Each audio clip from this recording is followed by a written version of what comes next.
நம்ம பாரதி போலவே தேவியும் உண்டாயிருக்கலாம். அப்படியா?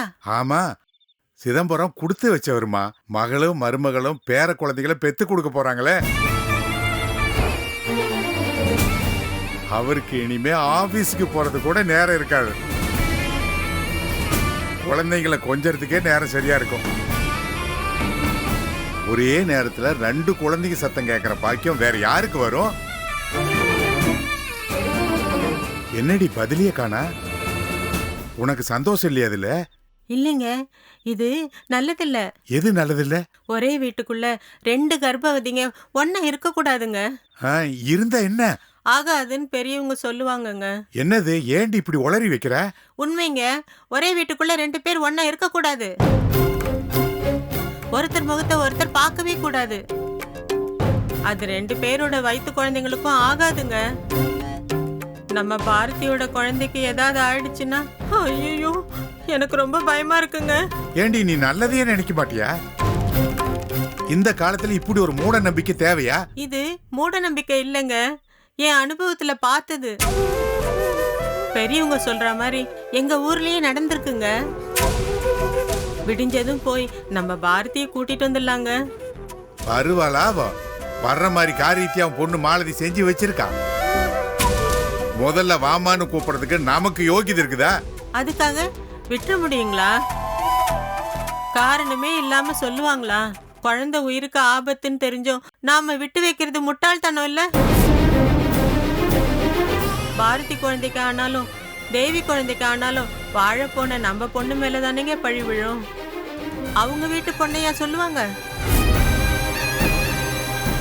ஏதாவது ஆயிடுச்சுன்னா நம்ம பாரதிக்கு ஆறுதல் சொல்ல முடியாதுங்க, சம்மந்திக்கும் சமாதானம் சொல்ல முடியாது. பாரதிய உடனே அங்கேருந்து கூட்டிட்டு வந்துடலாங்க.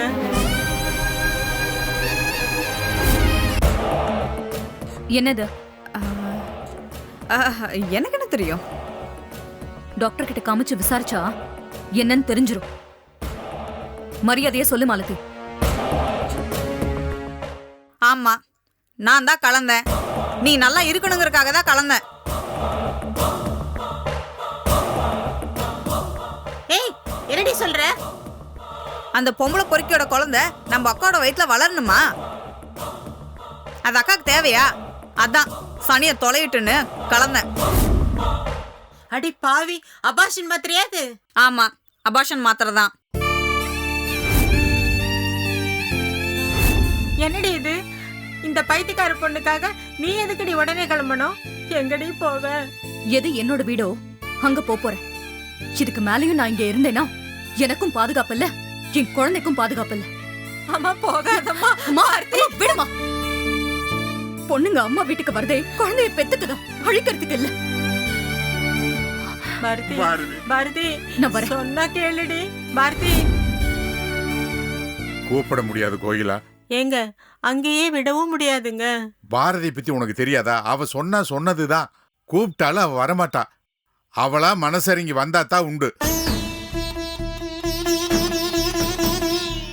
ஏன் கோயிலா, முன்னாடி நீ சொன்னது நிஜமா? நிஜமா இல்லையான்னு ஆராய்ச்சியா பண்ண முடியும்? கேள்வி ஞானம்தான். ஏதாவது நடந்துட்டா அப்புறம் எங்கெங்க போய் முட்டிக்கிறது? பாரதியும் தேவியும் பிரிச்சு வைக்கிறதாங்க நல்லது. தேவி தாயில்லாத பொண்ணு, அது அவளுக்கு பிறந்த வீடு வேற. அவ அங்கதானே இருப்பா. நாம தானே பாரதி கூட்டிட்டு வரணும்.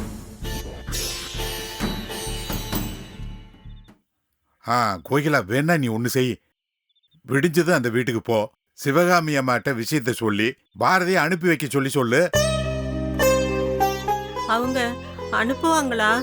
எப்படியா இருந்தாலும் சீமந்தம் முடிஞ்ச உடனே தாய் வீட்டுக்கு அனுப்பிச்சுதான் ஆகணும். காரணத்தை சொல்ல, அவங்களும் பிள்ளை பெற்றவங்க தானே.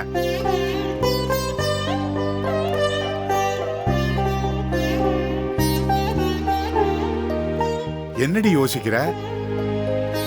ஒரு விஷயம் தப்புன்னு தெரிஞ்சதுக்கு அப்புறம் ஒரு நாள் கூட அவங்கள ஒன்னா வைக்க கூடாது.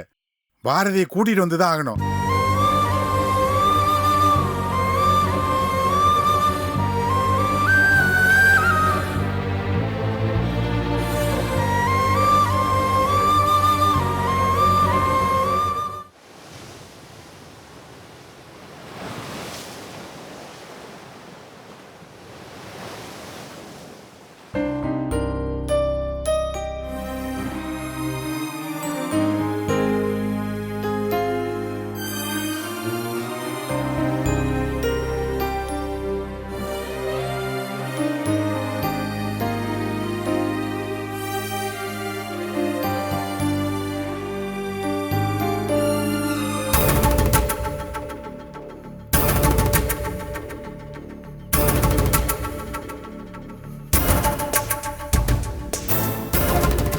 Good morning Bharathi. Good morning. Coffee சாப்பிட்டீங்களா? தேவி எந்திரிச்சிட்டாளா? என்னால கொஞ்ச நாளா இந்த வீட்டுல யாருமே தூங்க முடியாம இருந்திருக்கீங்க. ஆனா நான் எல்லாரும் நிம்மதியும் கெடுத்துட்டு இப்போ ரொம்ப ரிலாக்ஸ்டா இருக்கேன். ரொம்ப கேவலமானவன் இல்லைன்னா. ஏன் உங்களுக்கு இந்த தாழ்வு மனப்பான்மை? உங்களுக்கு நடந்தது ஆக்சிடென்ட். அதனால வந்த பாதிப்புகளுக்கு நீங்க மட்டுமே பொறுப்பு கிடையாது. அத பத்தி ஆராய்ச்சி பண்ண வேண்டாம். நடந்ததை மறந்துடுறது தான் நல்லது. எப்படி பாரதி? நடந்த விஷயங்கள் எல்லாத்தையும் ராமு என்கிட்ட ஒண்ணு விடாம சொன்னான். என்னை சுத்தி இருக்கிற அத்தனை பேரையும் என்ன சிரமப்படுத்தியிருக்கேன். உன் மனசை நான் காயப்படுத்தியிருக்கேன். பாரதி, உங்க அம்மாவுடைய உயிரை காப்பாற்றணுங்கிறதுக்காகத்தான் நம்ம காதலை நான் தியாகம் பண்ற ஐடியாவுக்கே வந்தேன். நீ என்னை வெறுத்து ஒதுக்கணுங்கிறதுக்காக என்னெல்லாம் செய்ய முடியுமோ அத்தனையும் செஞ்சேன். உன்னை எப்படியெல்லாம் நோகடிக்க முடியுமோ அவ்வளவும் பண்ணேன். ஒரு பெண் என்னென்ன வார்த்தைகள்லாம் கேட்க கூடாதோ அத்தனை வார்த்தைகளையும் நான் உன்னை பார்த்து சொல்லியிருக்கேன். உன் குடும்பத்தையே நான் அவ்வளவு கேவலமா பேசியிருக்கேன். ஆனா எதுக்காக? நீ என்னை விட்டு பிரிஞ்சு உனக்கு ஒரு நல்ல வாழ்க்கை அமையணுங்கிறதுக்காக தான். நான் நினைச்சபடி அமைஞ்சது. ஆனா அப்படி அமைஞ்ச வாழ்க்கைய நானே கெடுக்க பார்த்துட்டேனே பாரதி. பாரதி, எனக்கு ஆக்சிடென்ட் நடந்து என்னுடைய நிலையில நான் இல்லாத அந்த சில நாட்கள்ல உன்னுடைய வாழ்க்கையை நான் ஒரே அடியா அழிக்க பார்த்திருக்கேனே. இதெல்லாம் நினைக்கும் போது எனக்கு உள்ளுக்குள்ள நடுங்குது. இந்த சின்ன குழந்தைங்கள்லாம் வந்து கடலோரமா மணல் வீடு கட்டுவாங்க. அந்த மணல் வீடை கட்டும் போது அதை பார்த்து பார்த்து கட்டுவாங்க. ஆனா அப்படி பார்த்து பார்த்து கட்டின மணல் வீட்டை விளையாடி முடிச்ச உடனே ஜஸ்ட் லைக் தட் காலால மீது சிடிச்சு தள்ளிடுவாங்க. அந்த மாதிரி தானே பாரதி நான் பண்ண பார்த்திருக்கேன். என்ன நினைக்கும் போது எனக்கே என்ன சொல்றது பாரதி, எனக்கு மெமரி லாஸ் ஆன போது நடந்த பல விஷயங்கள் எனக்கு இன்னைக்கு ஞாபகம் இல்லை. அப்ப வந்து என்னுடைய முழு கட்டுப்பாட்டுக்குள்ள நான் இல்லை. இங்க பாரு, அப்போ சில சந்தர்ப்பங்கள்ல உன்கிட்ட நான் பேசின விதம், நடந்துகிட்ட விதம், இதெல்லாம் வந்து என்னையே அறியாம நடந்தது. அதுல எதையாவது நான் வேணும்னே செஞ்சுதான் நீ நினைச்சா, நீ வந்து அப்படி ஒரு செகண்ட் நினைச்சா கூட அது எனக்கு ஒரு பெரிய சாபம் மாதிரி ஆயிடும். இத வந்து நான் என்னன்னு சொல்றது? ஏன் இப்படி நடந்துச்சு? இது என்ன விதியா? இல்ல என்னதான் ஆக்சிடென்ட் நடந்து மெமரி லாஸ் ஆனாலும் என்னோட மைண்ட நான் என் கண்ட்ரோல்குள்ள வைக்க முடியலன்னா அப்புறம் நான் டைரக்டரா என்ன சாதிக்க போறேன்னு எனக்கு தெரியல. மதன், நீங்க இந்த அளவுக்கெல்லாம் மனசை தளர விடக்கூடாது. இங்க பாருங்க, ஒருத்தர் சாவலதான் அவரு நல்ல மனுஷனா கெட்ட மனுஷனான்னு தெரியும்னு சொல்லுவாங்க. உங்களுக்கு வந்த மெமரி லாஸ் நீங்க எந்த அளவுக்கு பரிசுத்தமான மனுஷன்னு எல்லாருக்குமே சொல்லிடுச்சு. தேவி இஸ் ரியலி லக்கி.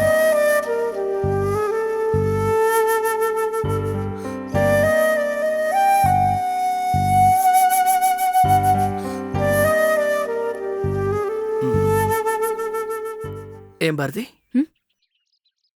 இந்த புள்ளி வச்ச கோலத்துக்கும் புள்ளி இல்லாத கோலத்துக்கும் என்ன வித்தியாசம்?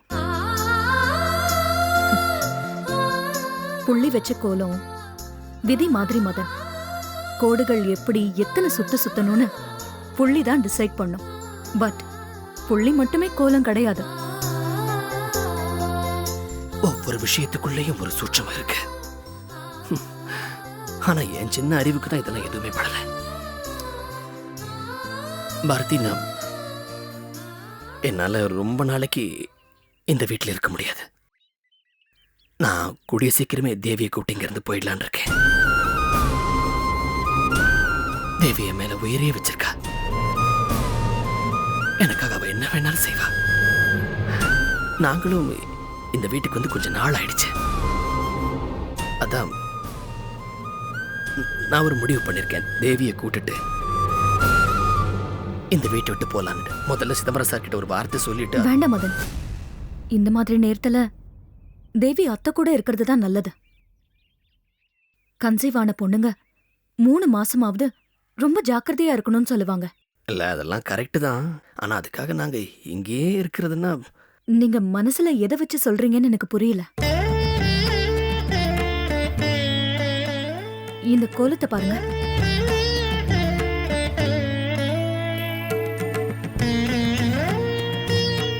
இந்த புள்ளி வச்ச கோலத்துல புள்ளிகளும் கோடுகளும் எங்கேயுமே தொட்டுக்காது. ஆனா புள்ளியும் கோடுகளும் ஒன்னாதான் இருக்கும். அப்படி இருந்தாதான் அதுக்கு ஒரு வடிவம் கிடைக்கும். அது கோலமாகும். கோடுகள் போறத பார்த்தா அதுல நிறைய சிக்கல்கள் இருக்கிற மாதிரி தான் தெரியும். ஆனா அது சிக்கல்கள் இல்ல.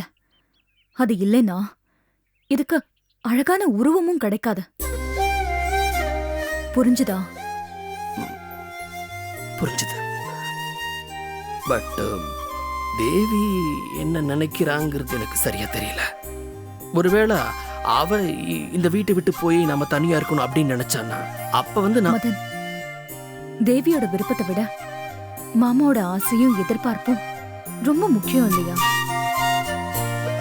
அவருக்கு மகன், மகள், மருமகன், மருமகள் எல்லாருமே ஒண்ணுதான். நாம எல்லாரும் சந்தோஷமா ஒரே இடத்துல வாழ்ந்தா அத பார்த்து சந்தோஷமா இருப்பேன்னு அவரே சொன்னாரு. மறுபடியும் சொல்றேன், இந்த கோலத்துல இருக்கிற புள்ளிகள் தான் உறவுகள். வளைஞ்சு நெளிஞ்சு போற இந்த கோடுகள் அன்பு, பாசம், கோவம், தாபோன்னு இருக்கிற உணர்ச்சிகள். இது எல்லாமே கலந்தாதான் குடும்பங்கிற முழுமை கிடைக்கும். ஒரு புள்ளி விலகி போனா கூட கோலம் முழுமையா இருக்காது மதன். இந்த முழுமையான கோலம்தான் இந்த குடும்பத்தை தாங்குற தலைவர் சிதம்பரம் பெரியசாமி. கலைச்சிடக்கூடாதுல்ல?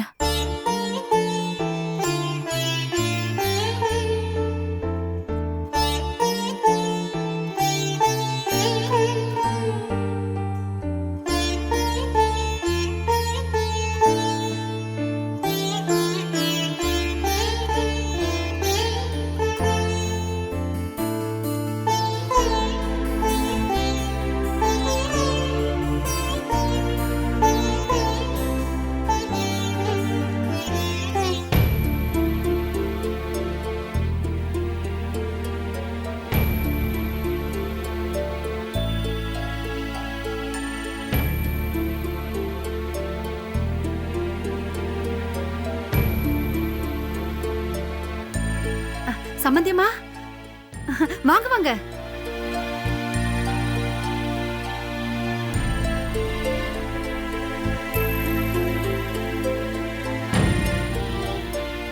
என்ன பாரதிய பார்க்க வந்தீங்களா? அவ இப்பதான் கிளம்பி ஆபீஸ்க்கு போனா. இருங்க, நான் வேணா ஃபோன் பண்ணி வர சொல்லட்டுமா? இல்ல, வேணாம் வேணாம். இந்த நேரத்துல எல்லாம் கிளம்பி இருப்பாங்கன்னு தெரியும். நான் உங்களை பார்க்க தான் வந்தேன். என்ன என்ன சம்பந்தி? இல்ல, சரி சரி வாங்க, முதல்ல வந்து உட்காருங்க.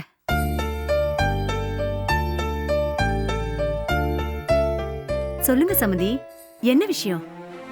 அது கதி மதன் தம்பிக்கு ஏதோ அடிபட்டுச்சாமே.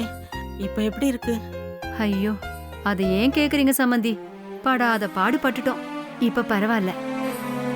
கொஞ்ச நேரத்துக்கு முன்னாடிதான் தேவியும் அவரும் வீட்டுக்குள்ளேயே அடைஞ்சு கிடக்க வேணாமேன்னு ரிலாக்ஸ் பண்ணிக்கிறதுக்காக வெளியே போனாங்க. தேவி கூட உண்டாயிருக்காங்களாமே. ஆமா சம்பந்தி. அட, உங்களுக்கு எப்படி தெரியும்? எங்க வீட்டுக்கார் ஃபோன் பண்ணப்போ பாரதி தான் சொன்னாலாம். அதான் விசாரிச்சுட்டு போலான்னு வந்தேன். அப்படியா? சரி.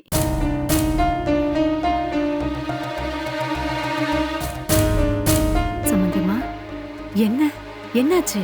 உங்க முகத்துல ஏதோ தயக்கம் தெரியுது. நீங்க வேற எதையோ பேச வந்துட்டு சுத்தி சுத்தி வேற கதையை பேசுறீங்கன்னு நினைக்கிறேன். நான் சொல்றது சரியா?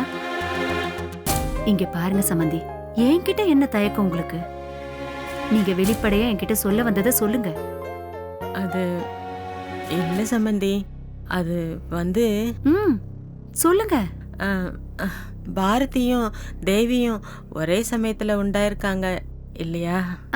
ஆமா, அதான் வீட்ல எல்லாரும் ரெட்ட சந்தோஷத்துல இருக்கோம். சந்தோஷம்தான், இருக்காதா பின்ன?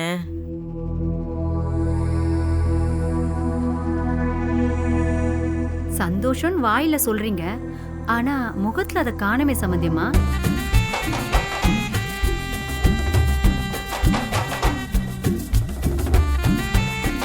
என்ன இந்த பொம்பளை தனியா வந்திருக்கு? சொல்லுங்க சம்பந்தியம்மா.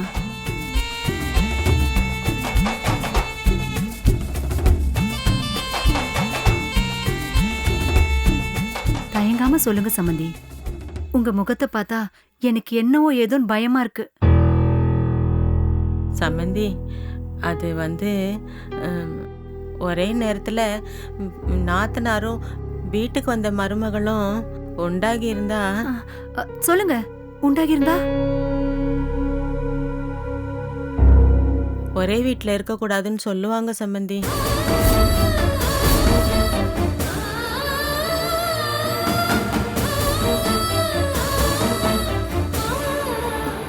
அப்படியா?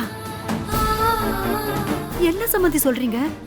ஆமா சம்மந்தி, புள்ளத்தாச்சிங்க 2 பேரும் ஒருத்தர் முகத்தை ஒருத்தர் பார்த்துக்க கூடாதான். பிறக்கிற குழந்தைக்கு அது ஆகாதான், ஏன் குடும்பத்துக்கே அது ஆகாதான். அதாங்க பதறி போய் ஓடி வந்தேன். இத சட்டுன்னு என்னால சொல்ல முடியாது இல்லையா, அதான் கொஞ்சம் தயக்கமா இருந்தது. ஐயோ, என்ன சம்மந்தி இவ்ளோ லேட்டா சொல்றீங்களே? இப்பவே 2 பேரும் ஒரே வீட்டுக்குள்ள பல தடவை பாத்துக்கிட்டு இருந்திருப்பாங்களே. நேத்து பாரதி போன்ல தகவல் சொன்னதுக்கு அப்புறம் தான் எங்களுக்கே விஷயம் தெரியும் சம்மந்தி. தேவி உண்டாயிருக்காங்கன்னு தெரிஞ்ச உடனே ஒரு பக்கம் சந்தோஷமா இருந்தாலும் இன்னொரு பக்கம் இந்த விஷயம்தான் மனசுக்கு உறுத்துச்சு. அதான் அறக்க பறக்க உங்களை பார்க்க ஓடி வந்தேன்.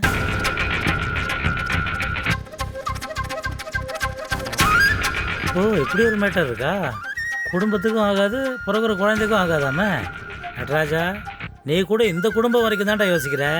இயற்கையை பாரு, தலைமுறையே தலையெடுக்க கூடாதுன்னு பிளான் பண்ணி அந்த விஷயத்த உன் காதுக்கும் கொண்டு வருது பாரு.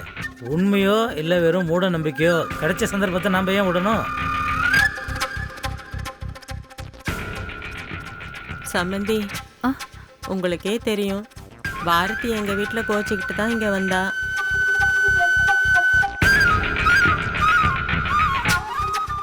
இப்ப வாடின்னு நான் கூப்பிட்டா நிச்சயம் வரமாட்டா.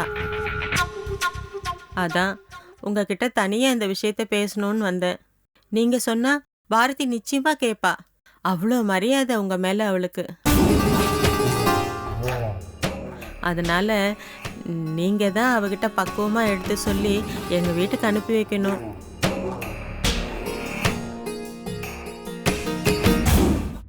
ஏன் பாரதி, உங்க வீட்ல இருந்து உன்னை கொண்டு வந்து விடுறதுக்கு யாருமே வரலையா? யாரும் வரல அத்தை, வரவும் வேண்டாம். இதுதான் என் வீடு. இந்த வீட்டுக்கு வரத்துக்கும் போறதுக்கும் யாரும் எனக்கு வழிகாட்ட வேண்டாம். என்ன பாரதி, சண்டை போட்டு வந்துட்டியா? அவங்களுக்கு அவங்க மகளோட வாழ்க்கை தான் முக்கியமா போச்சு. எனக்கு என்னோட குழந்தை முக்கியம் இல்லையா?